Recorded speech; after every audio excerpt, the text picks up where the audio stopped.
Hari ini kami akan merenungkan firman-Mu.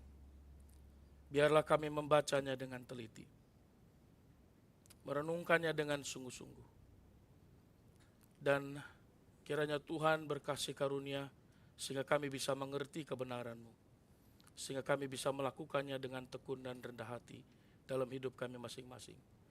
Sehingga hidup kami makin hari makin diubahkan, makin serupa dengan Tuhan dan Juru Selamat kami. Dan biarlah firman-Mu ini juga bukan hanya menjadi pengetahuan, menjadi informasi yang sia-sia, tetapi sungguh menjadi pembaharuan hidup, mentransformasi hidup kami. Tolong kami semuanya supaya kami boleh dapat mengerti. Biar Roh Kudus yang Kau taruh dalam hati kami menuntun kami untuk bisa mengerti kebenaran-Mu. Dan hamba-Mu yang terbatas ini, pimpinlah dia supaya dia boleh dapat berbicara dalam anugerah Tuhan semata. Dan mampukanlah hamba-Mu ya Tuhan. Kami serahkan sepenuhnya waktu ini. Dalam nama Tuhan Yesus, berbicaralah kepada kami masing-masing melalui firman-Mu. Amin. Silakan duduk.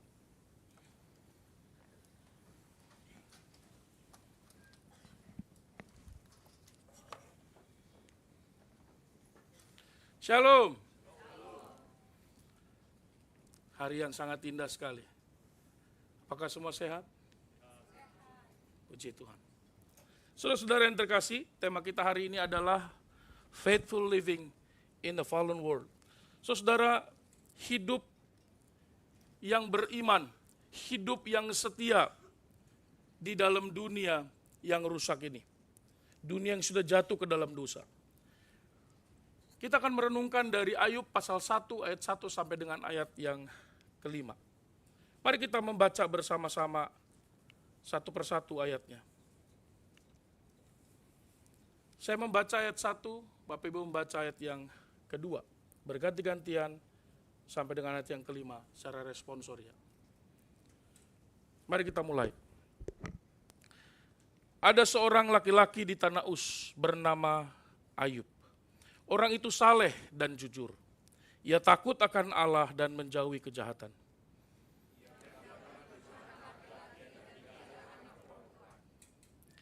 Ia memiliki 7.000 ekor kambing domba, 3.000 ekor unta, 500 pasang lembu, 500 keledai betina, dan budak-budak dalam jumlah yang sangat besar. Sehingga orang itu adalah orang terkaya dari semua orang di sebelah timur.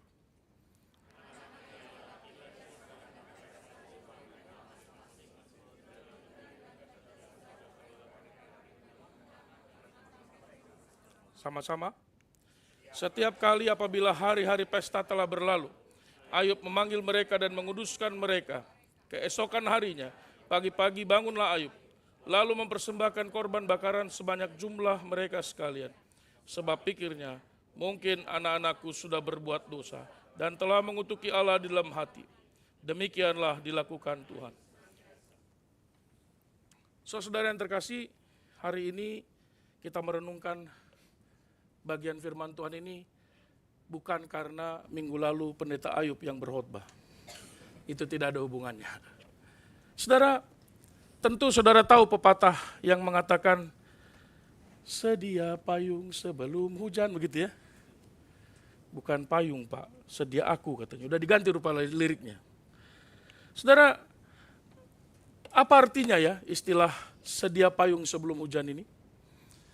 Apa maksudnya? Artinya bersiap-siap atau melakukan tindakan pencegahan sebelum masalah atau hal buruk terjadi. Seperti misalnya kita menabung, merencanakan keluarga sejak dini, atau ya lebih harafiahnya bawa payung sebelum hujan. Sehingga ketika hujan tiba, kita sudah sedia dengan payung.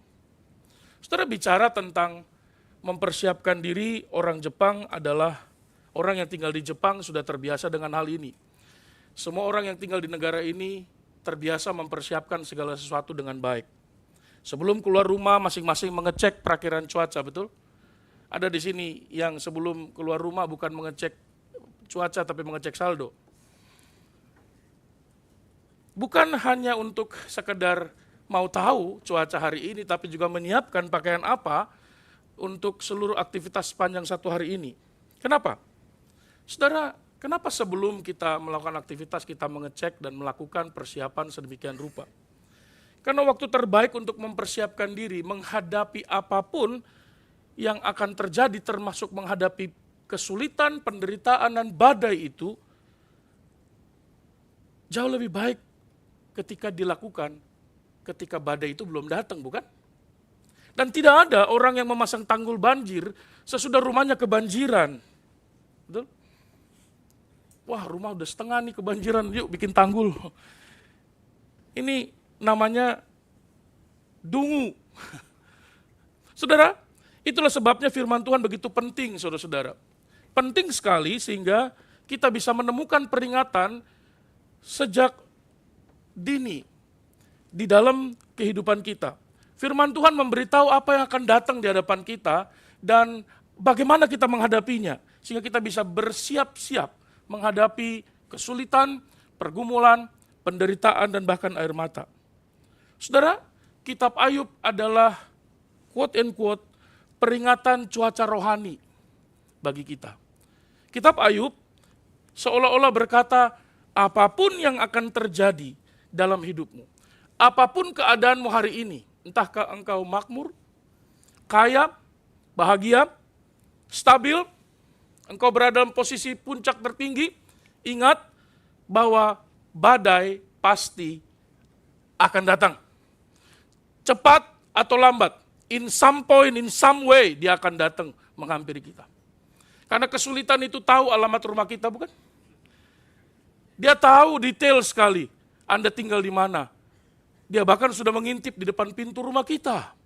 Jadi tidak usah cari penderitaan, dia akan datang. Tidak peduli Anda pantas atau tidak pantas mengalami penderitaan.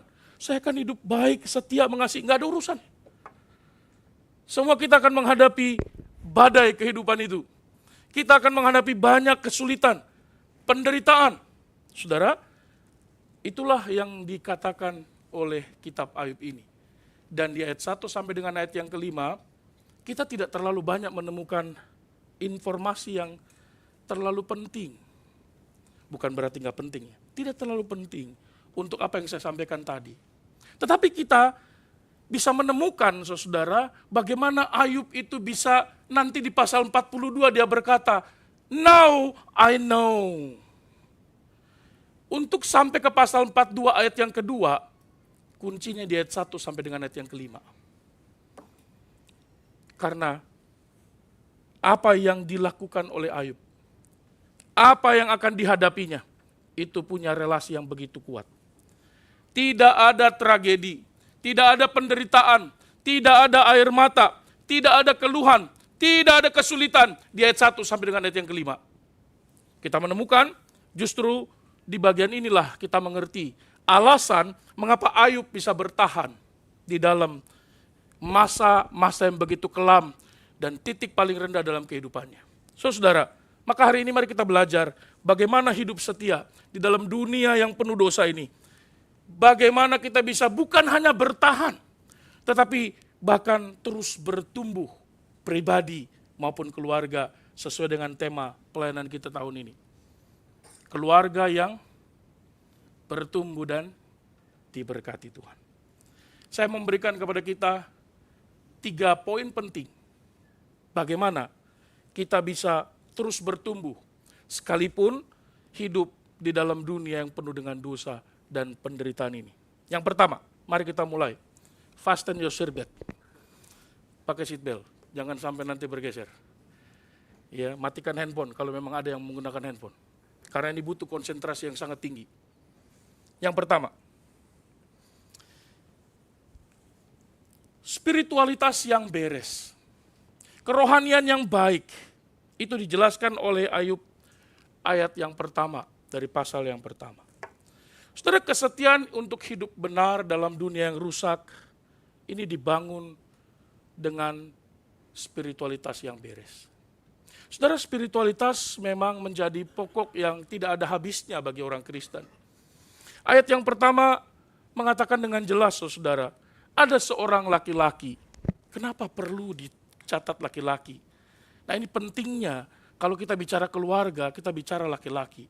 Karena laki-laki mempunyai peran yang sangat signifikan dalam pernikahan, dalam keluarga, bahkan dalam menentukan arah spiritualitas. Saya tidak tahu apa yang dikerjakan oleh Ayub, apa profesinya, jangan-jangan dia ini orang di bidang IT, konstruksi, gemba, saya tidak tahu. Alkitab tidak memberitahunya. Tapi paling tidak kita tahu dari namanya Ayub, dari bahasa Ibrani, Iyop artinya dibenci, dipersekusi, dimusuhi. Dan memang dia banyak dimusuhi, bukan? Bahkan dia dicintai oleh penderitaan. Saudara, siapa yang mau dicintai oleh penderitaan? Tidak ada yang menginginkan penderitaan, bukan? Tapi nampaknya Ayub sesuai dengan namanya. Dia berasal dari Uz. Uz adalah tanah, satu tempat yang penuh dengan pohon-pohon yang besar, saudara. Dia berada di daerah timur, kita tidak tahu tempatnya di mana, kemungkinan itu ada di Edom. Berdasarkan ratapan pasal yang keempat ayat 21, daerah timur itu adalah Edom, saudara.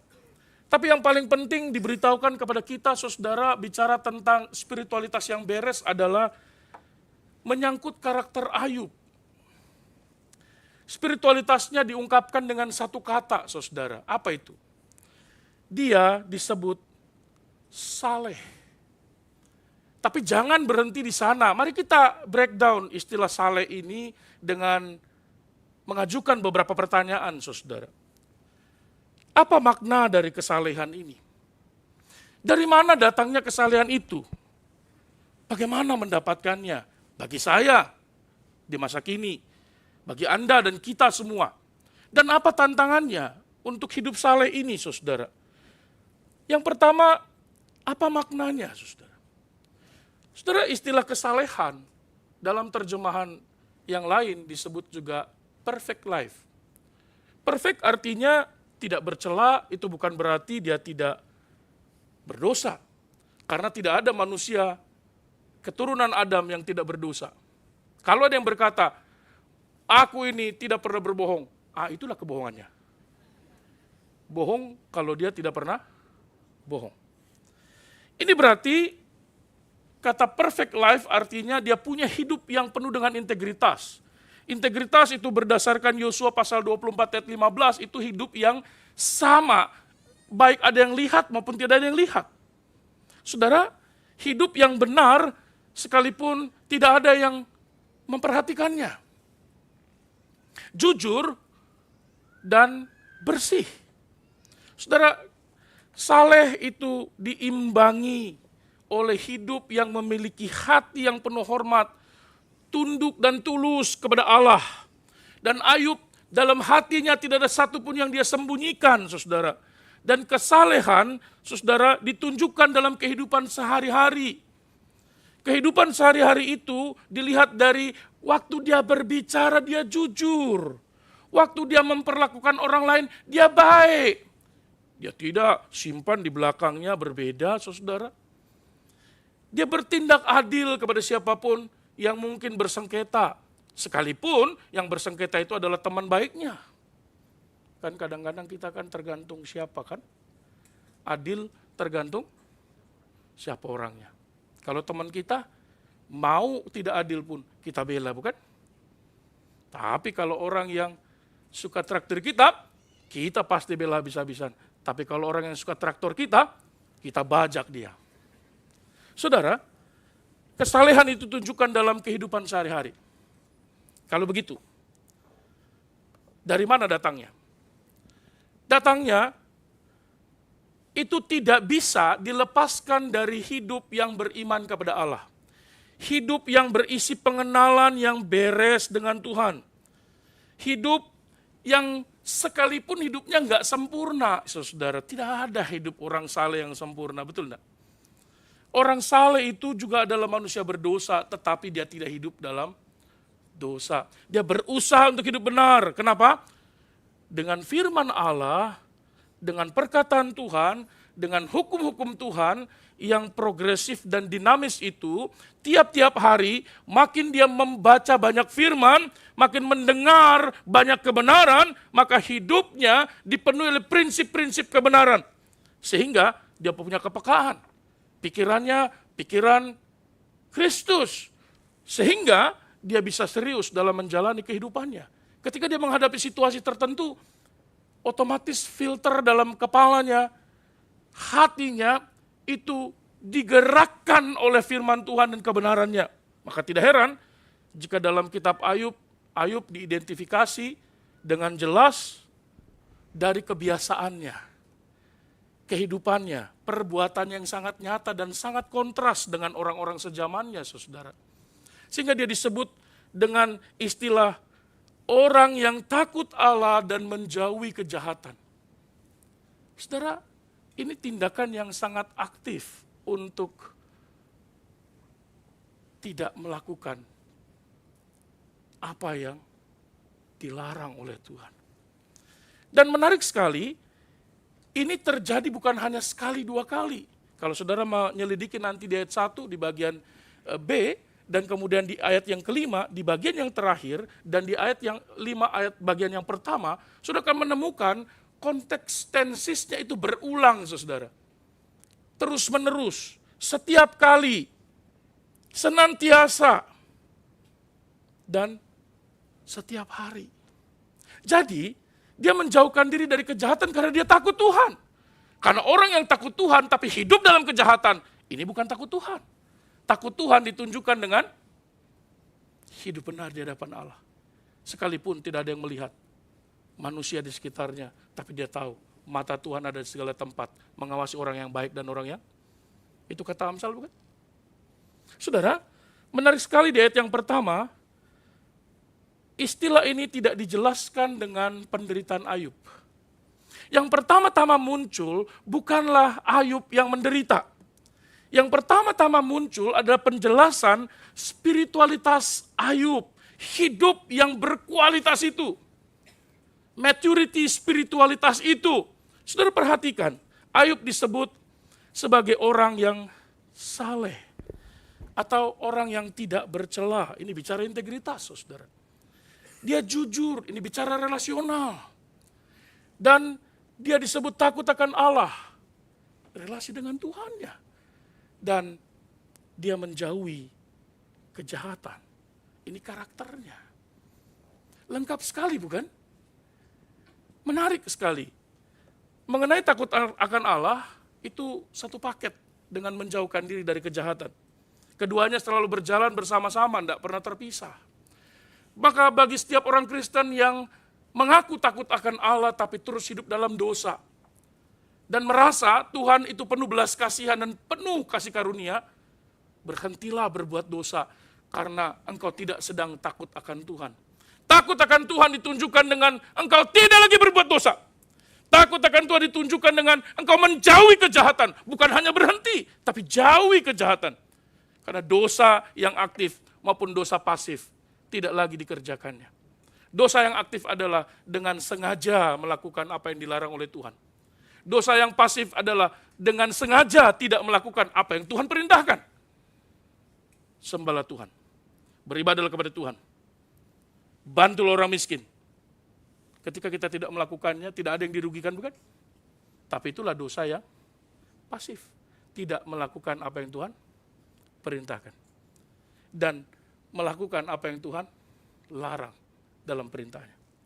Saudara, Ayub takut akan Tuhan, bukan dia ngeri kepada Tuhan.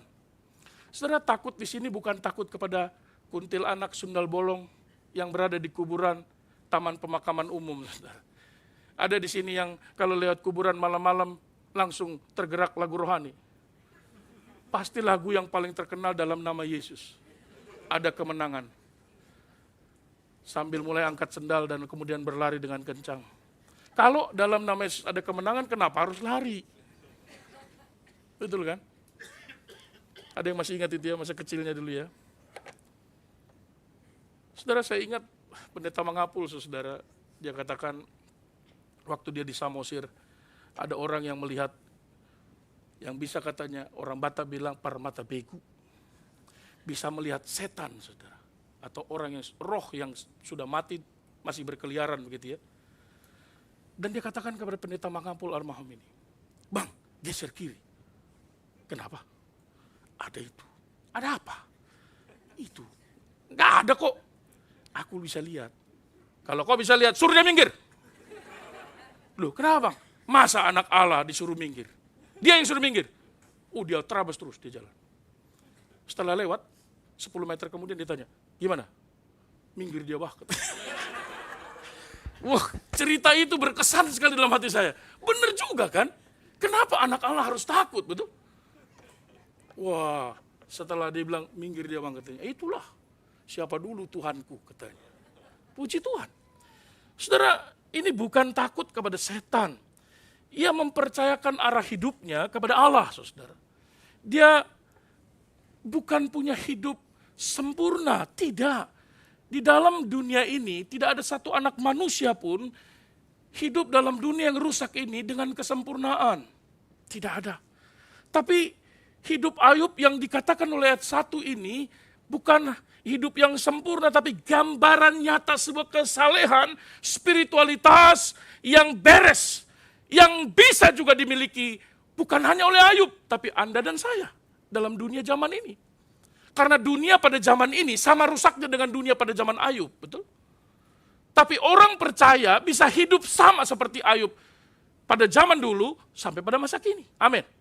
Saudara, maka mari kita belajar memiliki spiritualitas yang beres. Yang kedua,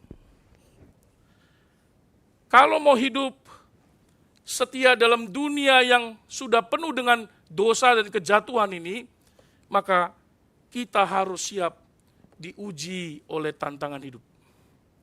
Saudara, ayat yang ketiga sampai dengan ayat yang kelima menggambarkan kepada kita, hidup yang diuji oleh berbagai tantangan akan selalu menghasilkan dua akhir. Satu, dia akan makin teguh. Kedua, dia akan gagal total. Tidak ada di luar dua akhir itu. Nah, apa saja tantangan hidup untuk menguji kesetiaan kita supaya kita bisa tetap bertahan. Dan bagaimana saya mendapatkannya? Nah, itu dua pertanyaan terakhir yang ada di depan tadi. Ada beberapa tantangan yang saya hubungkan dengan zaman Ayub, dengan zaman kita saat ini yang tetap ada. Pertama, tantangan yang seringkali menguji kesetiaan kita untuk hidup benar di hadapan Tuhan dalam dunia rusak ini adalah inkonsistensi, saudara. Ketidakkonsistenan. Dan ayat 5 menggambarkan itu. Maka dia menggunakan istilah setiap kali, saudara. Setiap kali itu bicara apa? Setiap kali dia anak-anaknya berpesta. Nampaknya mungkin ada yang kembar mungkin ya. Jadi ulang tahun bareng-bareng. Oke, aku duluan. Enggak, aku mau duluan. Ya udah, minggu ini kau ya. Besok aku. Lusa kau ya. 2 hari kemudian kau ya. Ganti-gantian tiap hari pestanya. Orang kaya bebas ya. Kan? Sultan kan bebas ya. Mau pesta tiap hari bebas kan? Anak-anaknya berpesta, dan setiap kali pesta, dikatakan oleh Alkitab, setiap kali pesta, dia memanggil mereka dan bercakap-cakap dengannya. Setiap kali, sudah bukan kadang-kadang. Berapa banyak waktu yang kita gunakan untuk bercakap-cakap dengan anak-anak kita. Oh sering Pak, emosi banyakannya.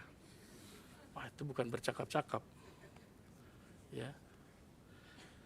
Ayat 5 menggambarkan dia memanggil mereka dan bukan hanya memanggil, lalu kemudian ngajak ribut, enggak. Tapi menguduskan mereka. Saya membayangkan menguduskan mereka gimana ya? Dibawa ke altar untuk menyembah, bisa jadi. Tapi saya coba membayangkan yang paling personal dengan anak, saudara. Menumpangkan tangan di atas kepalanya dan berkata, Tuhan, ampunilah dia. Kalau dia berbuat dosa ketika dia berpesta. Sadar atau tidak sadar. Itu dilakukannya senantiasa, saudara.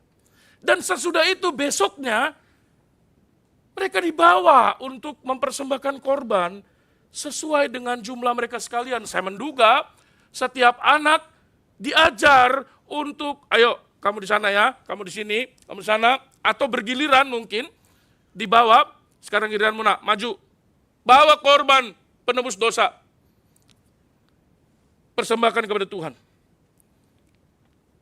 Setiap kali pesta, dia memanggil dan memberi pengertian, mendoakannya. Dan besoknya kita menyembah Tuhan bersama-sama. Saudara, konsistensi Ayub dalam dunia yang begitu jahat, begitu rusak, bisa dilakukan. Dan salah satu tantangan yang paling berat adalah konsisten, bukan? Dan itu bukan hanya Anda alami, kami pun alami, saudara. Betapa sulitnya membaca Alkitab setiap hari secara rutin, bukan? Apalagi di dalam negara yang sibuk ini. Bahkan nggak sibuk pun kita bilang sibuk. Kita sibuk untuk bilang sibuk. Ya, untuk bilang sibuk pun masih ada waktu. Di tengah kesibukan kita gitu ya. Saudara, hari ini baca Alkitab, besok enggak. Papa capek. Mama lelah. Besoknya papa dan mama capek. Besoknya lagi kamu gak capek? Saudara, kita menemukan bahwa Ayub bukan hanya orang beriman, saudara, tapi dia adalah orang benar.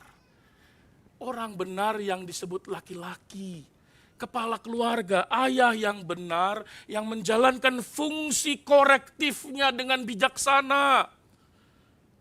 Ketika dia memanggil anak-anaknya. Berapa banyak orang tua masa kini yang dengan dalih quote and quote, bahwa dia mengasihi anaknya, sehingga apapun yang dibuat anaknya, gak boleh dimarahin. Oh, saya ketemu dengan orang seperti itu, saudara, majelis, saudara. Bukan di Tokyo, di tempat lain, di pulau yang lain.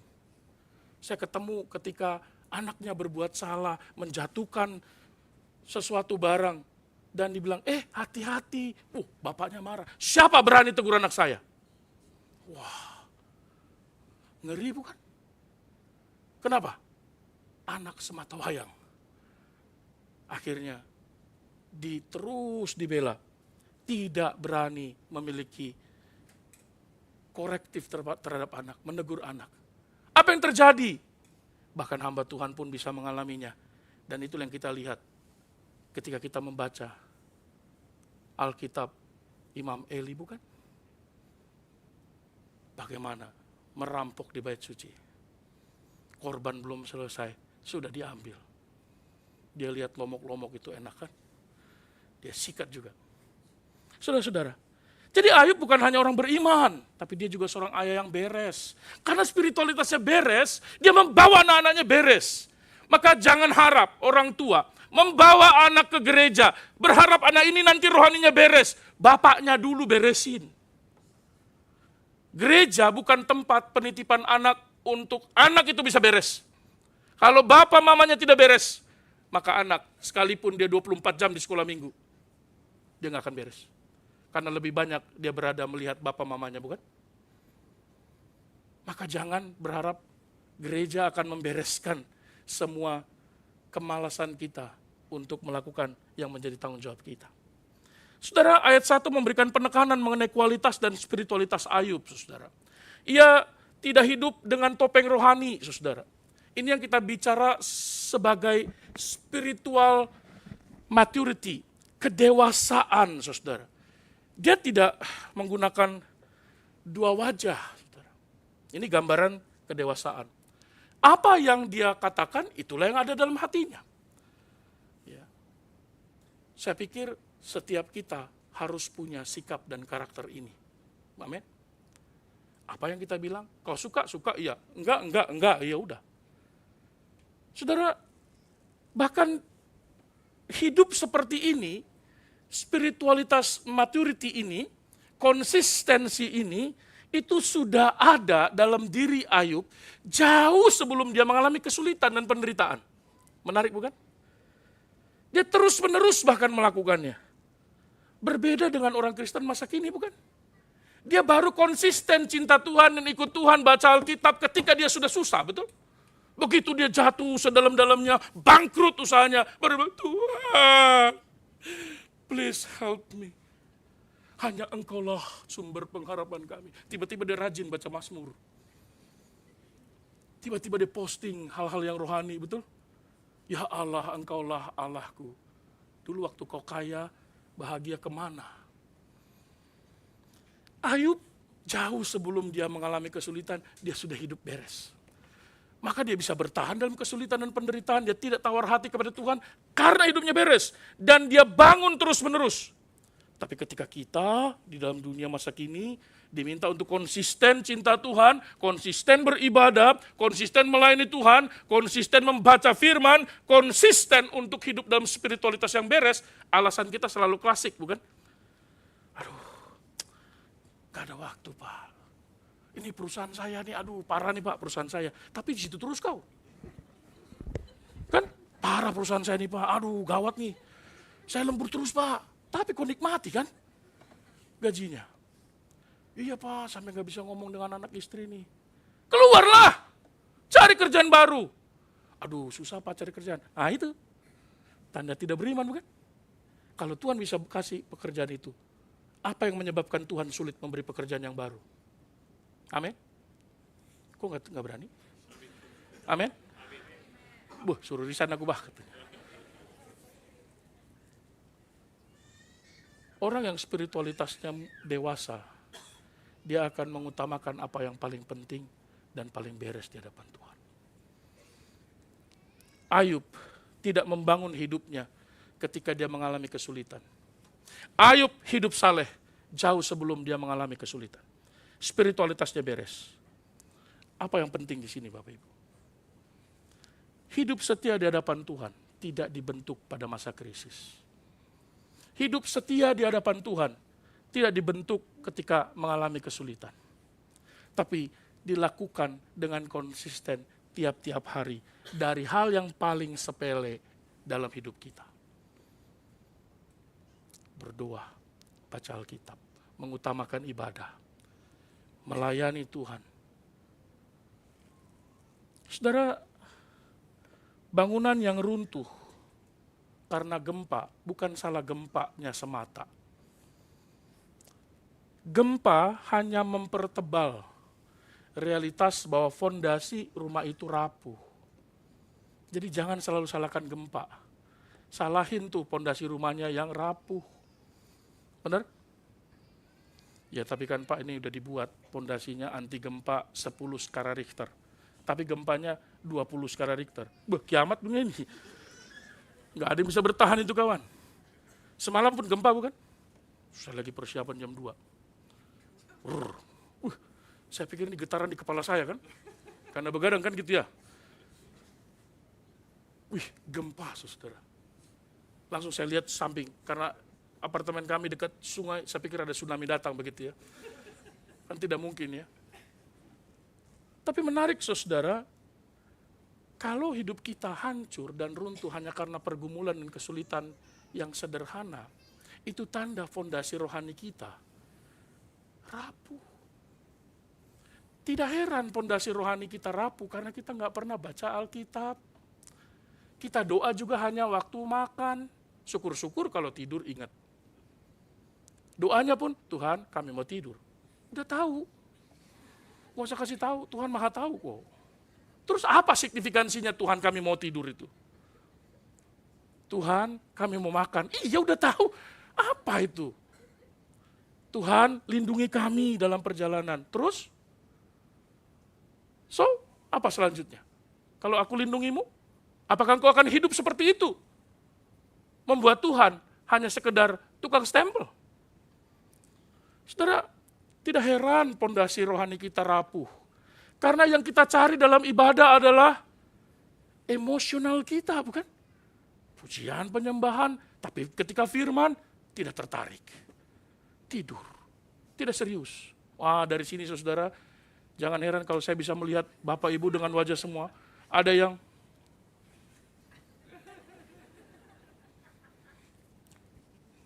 kelihatan semua. Ada yang ngobrol, tukar-tukaran sepatu, kelihatan. Ada yang colek-colek. Minta permen, saudara. Ya. Tidak heran, rohaninya rapuh ketika kesulitan. Yang kedua, ujian dalam kehidupan adalah kemakmuran. Saudara, dalam ayat yang ketiga dicatat bahwa Ayub itu adalah orang yang hidupnya sukses sekali. Siapa yang ingin hidup seperti Ayub? Ada yang mau kata? Siapa yang mau hidup seperti Ayub? Gak ada yang mau. Udah gila kita semua ini. Gak ada yang mau kaya. Siapa yang mau kaya? Serius. Gak ada yang mau hidup seperti Ayub. Pak, ini baru pendahuluan, Pak. Aku tahu yang ada di pikiran saudara-saudara. Ini baru ayat 5, Pak. Ayat 6 nanti. Siapa yang mau hidup seperti itu? Aku ngerti. Makanya aku pancing. Saudara, Ayub adalah orang yang sangat kaya, saudara. Bukan hanya kaya, super kaya.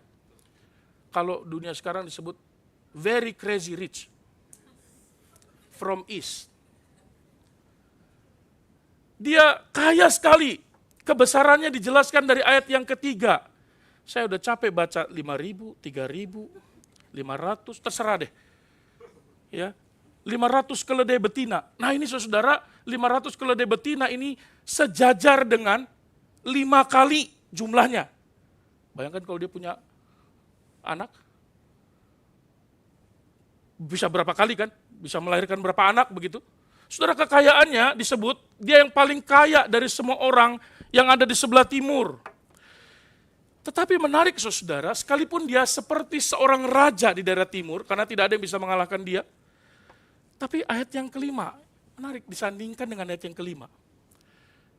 Ayat yang kelima, dari sisi kerohaniannya saudara, dia juga unggul. Betul ya? Kenapa ya penulis kitab Ayub ini seolah-olah mengkontraskan antara 4, 5, 3, 4, 5 dikontraskan, disejajarkan saudara. Di satu sisi, dalam hidup duniawinya, kalau kita memisahkan antara hidup duniawi dan hidup rohani, yang mana itu tidak mungkin bisa dipisahkan sebenarnya dalam kekristenan, tapi oke lah, mari kita pisahkan. Kehidupan jasmaninya, kaya. Kehidupan rohaninya, saleh. Anak-anaknya konsisten dididik dalam Tuhan. Dua keunggulan yang paling dicari oleh banyak orang Kristen dan sulit untuk dilakukan, betul? Dua keunggulan yang selalu bertolak belakang dan selalu pilih zero sum game selalu. Kalau engkau mau melayani Tuhan, pikiran kita nih, ya kau nggak usah kerja. Kalau kamu mau kaya, ya jangan kau pelayanan. Bukankah itu ketika seorang diajak, ayo melayani Tuhan. Sibuk kerja, Pak. Lihat. Mau seperti siapa sibuk kerja? Seperti Ayub. Orang yang paling kaya di Asia Timur kan? Jepang maksudnya. Tapi saya nggak mau kerja Pak, saya mau melayani saja. Pasti miskin. Itu di pikiran orang pada masa ini. Tapi mari kita coba lihat, dua keunggulan ini seolah-olah penulis ini mau menjelaskan bahwa Ayub yang sangat kaya, sukses, berpengaruh itu, tajir melintir itu, tetapi kekayaannya tidak merusak relasinya dengan Tuhan. Amin. Keren kan? Orang yang kaya, justru kekayaannya tidak membuat dia terganggu kerohaniannya. Lu ada banyak orang yang mau jadi kaya, tapi akhirnya meninggalkan Tuhan. Itu yang dikatakan Alkitab, bukan? Banyak orang yang mengejar kekayaan dan akhirnya meninggalkan Tuhan. Kenapa tidak bisa didamaikan hal ini? Ekstrim yang berikutnya adalah, kalau kamu mau kaya, ikutlah Tuhan. Itu juga ekstrim yang tidak beres. Prosperity theology. Teologi kemakmuran. Tidak. Ayub kaya, tapi kekayaannya tidak menghalangi kerohaniannya. Ada di sini orang kaya. Halo? Ada orang kaya. Harusnya angkat tangan semua. Karena kaya dalam definisi Alkitab itu punya persediaan makanan untuk besok. Ada di sini yang punya persediaan makanan untuk besok. Semua punya kulkas kan? Berarti semua orang kaya. Halo orang kaya. Apa kabar orang yang kaya, makin kaya hartanya, tapi makin miskin rohaninya? Hal itu nggak usah dibenturkan. Bisa kok tetap bertambah kaya, sekaligus tetap bertambah saleh hidupnya. Amin. Maukah engkau hidup saleh dan diberkati oleh Tuhan? Seperti Ayub. Tapi ingatlah, dunia yang jahat ini tidak menguji iman kita hanya lewat kekurangan dan penderitaan. Tapi Tuhan mengizinkan terjadi pengujian melalui kenyamanan dan kelimpahan. Saudara-saudara, kalau ada yang berkata, Pak, di Indonesia Bapak nggak tahu aja. Lu aku orang Indonesia kok nggak tahu gimana sih? Bapak nggak ngerti Pak, di Indonesia itu kalau jujur nggak bisa hidup Pak. Lah kau, dari mana kau? Indonesia. Jujur nggak kau? Jujur, hidup? Hidup. Ya aku nggak jujur Pak, makanya nggak hidup. Bisa kok hidup benar, jujur, sekaligus menjauhi kejahatan. Bisa kok hidup sukses, bahkan kaya, dengan cara yang jujur, tidak curang. Ayub menjauhi kejahatan. Dia nggak mau berusaha dengan kecurangan. Bisa kok tetap berhasil, tanpa melupakan Tuhan. Tanpa menomorduakan Tuhan. Tetap mengutamakan Tuhan, tapi tetap berhasil. Bisa kok sibuk kerja, tapi bisa pelayanan. Anak-anak bisa diurus secara rohani dan beres. Bisa nggak? Ayub bisa. Kenapa Ayub bisa, kita nggak bisa? Hidup benar, takut Tuhan, tidak selalu harus menderita dan mengasingkan diri dalam dunia. Mari hidup benar, takut Tuhan. Hidup dalam dunia yang jahat ini. Tapi pada saat yang sama kita mencintai Tuhan. Membangun keluarga dalam kerohanian yang beres. Amin. Dunia yang rusak ini tidak butuh banyak orang Kristen hebat. Karena dunia udah penuh dengan banyak orang Kristen yang merasa hebat. Dunia yang rusak ini butuh orang Kristen yang punya spiritualitas yang beres. Punya spiritualitas yang konsisten di hadapan Tuhan. Sehingga ketika krisis itu melanda, dia bertahan dalam iman. Dia kuat, dia teguh, dia tidak goyah. Keluarganya kuat karena beres. Ayahnya berfungsi dengan baik, ibunya berfungsi dengan baik. Imannya jelas. Karena hidupnya beres di hadapan Tuhan. Jadi, spiritualitas yang beres hari ini adalah perlindungan iman di masa depan. Amin. Karena di masa depan hidup kita nggak selalu baik-baik saja, bukan? Yang terakhir, kalau sudah dengar terakhir paling bahagia kan? Waspada terhadap dosa. Saudara, kalau kesetiaan dijaga dengan membangun spiritualitas yang beres. Kedua, siap untuk diuji konsistensinya melalui kemakmuran. Tetapi yang paling penting, yang ketiga, kesetiaan itu dijaga dengan kewaspadaan terhadap dosa. Ayat yang keempat dan kelima menjelaskan Ayub bukan hanya orang yang saleh secara personal. Lalu kemudian keluarganya tidak ada hubungannya dengan itu. Tapi kesalehannya membuat dia pribadi aware, waspada dia sebagai seorang ayah, saudara. Sudah lihat saja penjelasannya seperti yang tadi dijelaskan oleh ayat yang kelima, saudara. Ayub itu ayah yang sangat teliti. Ayah yang sangat berhati-hati. Tapi pada saat yang sama, Ayub adalah seorang ayah yang mencintai anak-anaknya. Makanya tadi setiap kali anaknya habis pesta, dia sayang sama anaknya. Dia nggak mau anaknya nanti binasa, dihukum oleh Tuhan. Apa definisi sayang sama anak, saudara, hari ini? Oh, bagi saya Pak, sayang anak itu artinya anak minta apa saja saya kasih. Kalau anak jangan sampai dia mengalami kesulitan. Bahkan kalau keluar rumah jangan sampai tersengat matahari, Pak. Kalau perlu keluar rumah langsung mobil langsung diantar ke depan pintu sekolahnya. Nanti pulang dijemput. Lu ada begitu kan? Ada. Yang saya kenal di Jakarta begitu. Sampai dia beli rumah, saudara, di sebelah SD-nya. Orang tuanya beli rumah. Untuk apa? Untuk garasi tempat supirnya nunggu. Sudah bisa bayangkan saking cintanya kepada anaknya. anaknya itu ditungguin oleh supirnya, sehingga begitu keluar dari pagar langsung langkah pertama adalah masuk mobil. Pulang, langkah kedua depan pintu. Saudara tahu apa yang terjadi dengan anaknya? Mengalami diabetes, saudara. Karena nggak 1000 langkah setiap hari. Ironis bukan? Saudara, itu bukan sayang anak, bukan mengasihi anak. Seorang ayah mengasihi anak adalah seorang yang membawanya kepada Tuhan. Tidak menyediakan segala sesuatu yang diperlukan semata, tapi memberikan apa yang paling diperlukan oleh anaknya, yaitu keselamatan di hadapan Tuhan. Karena ketika dia membawanya di hadapan altar, di hadapan jemaat dan Tuhan, ketika dia membawanya waktu dia dibaptis atau penyerahan, saudara, yang berjanji itu bukan anaknya dan bayinya kan? Waktu dia dibaptis atau dia diserahkan kepada Tuhan, yang berjanji siapa, saudara? Orang tuanya. Maka pertanyaannya ditanya kepada orang tuanya, apakah engkau berjanji akan membawa anak ini sampai kepada pengenalan dan dia mengaku dengan mulutnya, percaya dengan hatinya, Yesus adalah Tuhan? Maka disebutlah ketika dia dewasa, baptis dewasa atau CD dan konfirmasi, bukan? Mengkonfirmasi apa yang sudah dikerjakan oleh bapak mamanya ketika dia dibaptis atau diserahkan. Itu konsepsi CD, konsepsi baptisan dewasa. Dia mengkonfirmasi, yes, bapak mamaku sudah mengerjakan, buktinya saya berdiri di hadapan Tuhan. Ini adalah hasil didikan daripada orang tua saya.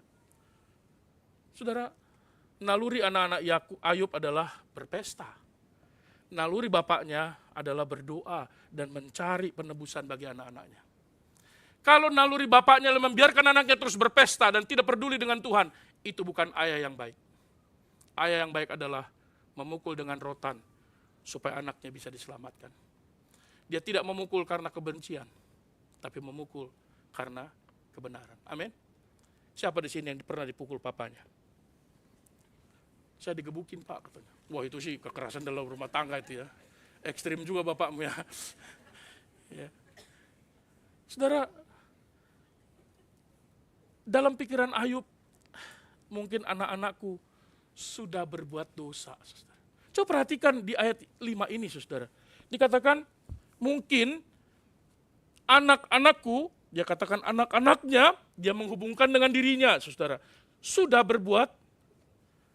Padahal, saudara, tidak ada hal yang terindikasi dalam teks ini, pestanya itu penuh dengan kemaksiatan, saudara. Tapi dia selalu mencurigai, bukan karena dia mengalami paranoia yang berlebihan, tetapi ini adalah indikasi dari kewaspadaan yang lahir dari takut akan Tuhan dan selalu berusaha menghindarkan diri dari kejahatan. Jangan sampai anak-anakku nanti berbuat dosa dan aku tidak peduli kepada kehidupan anak saya. Ayub adalah ayah yang teliti. Tapi di balik ketelitiannya selalu mempersembahkan korban bagi anak-anaknya. Setiap pribadi demi pribadi. Itu ada apa, saudara-saudara? Ayub intentionally, dengan sengaja sedang memberitakan Injil kepada anak-anaknya. Waktu dia berkata, ayo kumpul sini, Bapak mau jelasin sesuatu.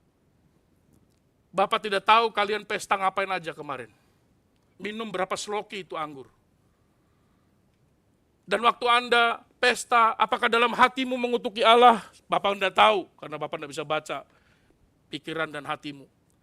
Tetapi yang Bapak tahu, dosa itu adalah pemberontakan kepada Allah, nak. Dosa itu kematian, nak. Dosa adalah permusuhan dengan Allah. Maka tidak ada satu dosa pun yang bisa membawamu ke surga. Dosa sekecil apapun butuh pengampunan dosa. Dan pengampunan harus ada pencurahan darah. Harus ada yang mati supaya kamu tidak mati. Maka dibawa korban. Besok jam 6 kumpul. Bawa korbanmu masing-masing. Menghadap Tuhan. Harus ada yang dibunuh. Dicurahkan darahnya supaya darahmu tidak tercurah. Supaya kau tak mati. Ada korban pengganti. Ini konsepsi tentang dosa dan penebusan, bukan? Yang kita baca di dalam perjanjian baru, di dalam anaknya Yesus Kristus, yang menjadi korban pengganti bagi kita.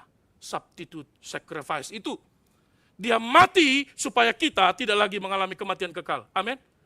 Ayub mengajarkan itu melalui korban itu. Jadi korban bukan hanya bicara korban, tapi ada konsepsi pengajaran yang diajarkan kepada anak-anaknya. Saudara, maka penyembahan dan pendamaian dalam keluarga adalah sesuatu yang utama. Damai dengan Tuhan jauh lebih penting daripada pesta pora dan kesenangan. Amin. Berdamai dengan Tuhan itu penting dan gak bisa dibayar dengan apapun. Saudara, setiap korban yang dibakar adalah bayang-bayang salib. Kristus, anak domba Allah yang menanggung dosa dunia. Kalau begitu, orang tua Kristen bukan hanya dipanggil untuk menyediakan masa depan secara finansial. Orang tua Kristen pertama-tama dipanggil untuk menjadi penunjuk bagi anaknya kepada Tuhan. Lihat, di sanalah Tuhan. Sembahlah Dia yang Maha Kudus itu. Panggilan orang tua adalah mengarahkan anak-anaknya kepada juru selamat. Kenapa Pak? Kenapa demikian? Karena kalau orang tua mencintai anaknya, dia akan berjuang. Bukan hanya memenuhi kebutuhan makannya, jasmaninya, vitaminnya, pakaiannya, tapi juga keselamatannya. Kalau di meja makan, karena dia kepala keluarga, dia bilang, kau berdoa. Bapak kapan berdoa? Gak usah atur, kakak berdoa. Bapaknya tidak berani berdoa. Kenapa? Karena dia sendiri tidak yakin dengan kerohaniannya. Bagaimana anak bisa dituntut dalam kerohanian yang beres? Jadi apakah keluarga tidak boleh pesta Pak? Tidak boleh perayaan Pak? Tidak boleh bikin acara yang menyenangkan hati keluarga Pak? Bukan begitu konsepnya. Saudara, keluarga yang baik adalah keluarga bukan hanya tahu bagaimana caranya berpesta. Keluarga yang baik adalah keluarga yang tahu sesudah pesta dia harus pergi kemana. Amin. Anda mengerti maksudnya? Keluarga yang baik bukan hanya tahu bagaimana caranya bersenang-senang, tapi tahu bagaimana caranya menyembah Tuhan. Dan berdamai dengan Allah di balik semua dosa dan kesalahannya. Kalau begitu, apa kesimpulan kita hari ini? Saudara, Ayub mampu bertahan. Nanti kita akan baca itu satu persatu dalam eksposisi kita tiap-tiap minggu. Ayub mampu bertahan bukan karena dia kuat, saudara. Enggak, dia laki-laki biasa. Dia manusia biasa. Tapi bukan juga karena dia setia ketika dia jatuh. Tetapi dia jauh sudah setia sebelum badai itu datang. Dia sudah bangun kerohaniannya tiap-tiap hari dengan konsisten. Kesetiaannya dibangun dalam spiritualitas yang beres. Diuji oleh kemakmuran, oleh konsistensi. Dan dia menjaga dirinya dari segala dosa. Dan bahkan mengajarkannya kepada anak-anaknya tentang apa itu dosa dan penebusan. Dan semua itu hanya mungkin terjadi karena Allah telah menyediakan segala sesuatunya. Bukankah itu dikatakan oleh Nats pembimbing yang kita baca tadi? Nats pembimbing yang kita baca tadi berkata apa? Ada yang ingat? 2 Petrus pasal yang pertama berkata, kuasa ilahi telah menganugerahkan kepada kita segala sesuatu yang berguna untuk hidup saleh. Oleh pengenalan akan Dia yang memanggil kita oleh kuasanya yang mulia dan ajaib. Tuhan sudah menyediakannya. Maka hari ini panggilan buat kita masing-masing. Jangan menunggu sampai badai datang dalam hidup. Jangan menunggu sampai kesulitan baru kita membereskan iman. Bereskan keluarga, jangan. Karena ketika badai itu datang dia hanya akan menghancurkan keluarga, menghancurkan kehidupan karena fondasi kita lemah. Mulai hari ini, mari periksa kembali spiritualitas pribadi kita. Waktu doa dan firman kita. Pribadi, keluarga. Mari evaluasi. Apakah berkat Tuhan, kekayaan, harta yang kumiliki makin menjauhkanku dari Tuhan atau makin mendekatkanku dengan Tuhan dan pelayanan? Evaluasi itu.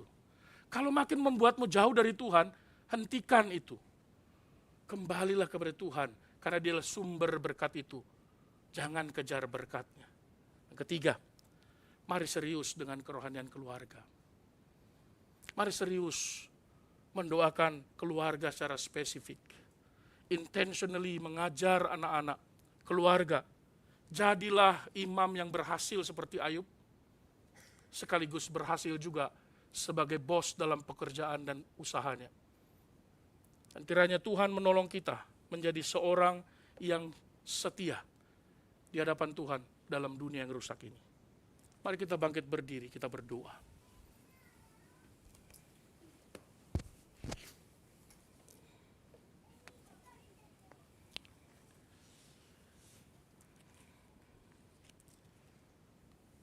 Mari masing-masing kita berdoa.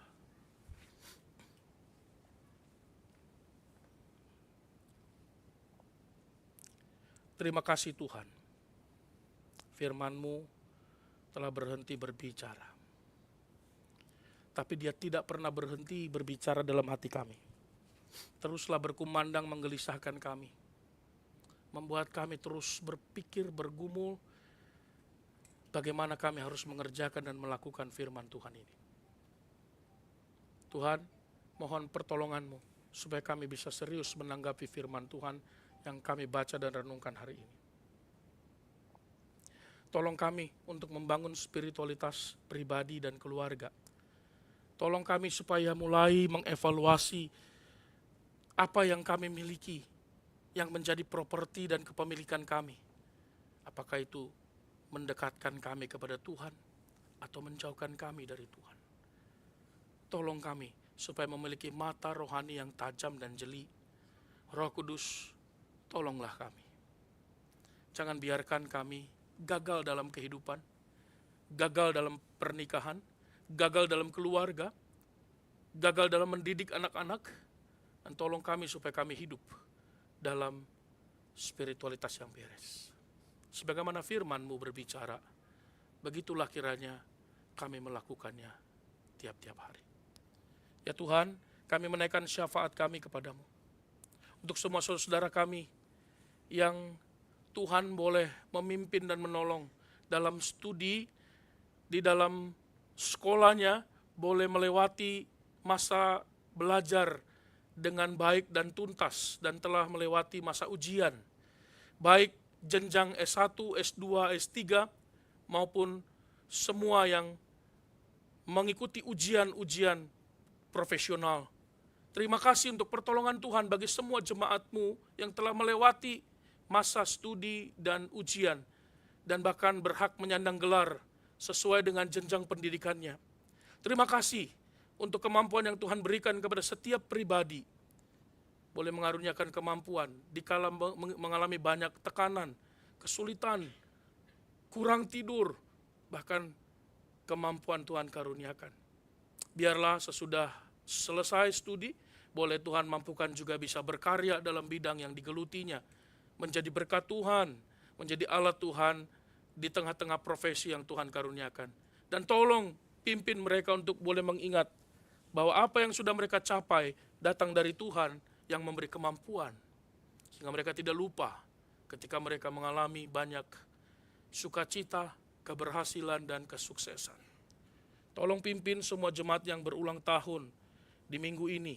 Saudara Dani Kurniawan Maripola, Saudara Denis Susilo, Saudara Jose Henrico Silalahi, Ibu Elia Kostarika Ginting, Saudara William Gabriel, Saudari Lauren Setiadi, Saudari Yohana Yantiara Simbolon, Saudari Erika Sihombing, Adik Kenichiro Saragi, Saudara Bornito Hamonangan, Saudara Ian Permana, Saudari Anita Johanna Marpau, Saudari Eliza Novayandri Saragi, dan semua jemaat yang berulang tahun di minggu ini yang mungkin luput dari perhatian kami dan tidak tertulis dalam warta ini. Mohon Tuhan berkasih karunia kepada semua saudara yang Tuhan tambahkan usia.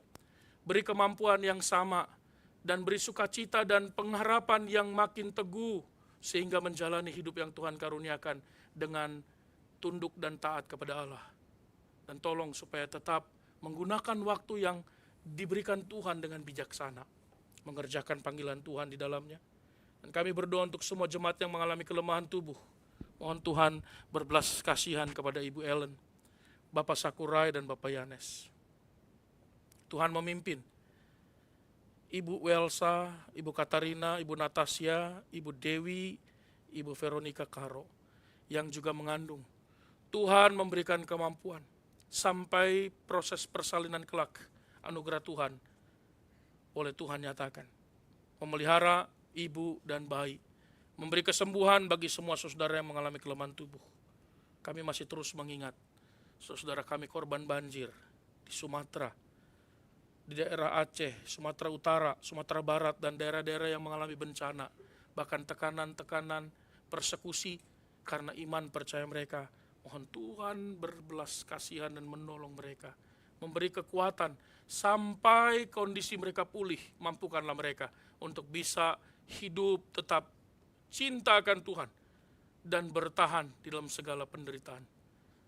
Tuhan memberkati semua persembahan yang boleh dikumpulkan baik dari berbagai gereja termasuk gereja GI3 di seluruh Jepang. Tuhan memberkati Pak Yanes, Pendeta Justinus, dan Pendeta Ayub yang mewakili GI3 untuk membuat MOU dengan beberapa lembaga gereja di Indonesia dan lembaga pendidikan sekolah teologi. Tuhan memimpin pertemuan alumni, Tuhan memberkati mereka yang mengikuti leadership seminar dan pertemuan-pertemuan untuk boleh memperluas jaringan pelayanan di seluruh dunia ini. Tuhan memimpin dan menyertai mereka sampai kembali ke Jepang. Kami serahkan hidup kami sepenuhnya ke dalam tangan-Mu. Jikalau di antara kami ada yang mengalami kelemahan tubuh, mohon Tuhan memberikan kesembuhan, memulihkan dan menjamah. Yang bergumul dengan relasi, Tuhan pimpin dan Tuhan tolonglah. Dan kami mau berdoa sebagaimana Kau mengajar kami berdoa. Bapa kami yang di sorga, dikuduskanlah nama-Mu. Datanglah kerajaan-Mu, jadilah kehendak-Mu di bumi seperti di sorga. Berikanlah kami pada hari ini makanan kami cukupnya. Dan ampunilah kami akan kesalahan kami, seperti kami juga mengampuni orang bersalah kepada kami. Janganlah kami ke dalam pencobaan, tapi lepaskan kami yang jahat. Karena Engkau yang punya kerajaan dan kuasa dan kemuliaan sampai selama-lamanya. Amin.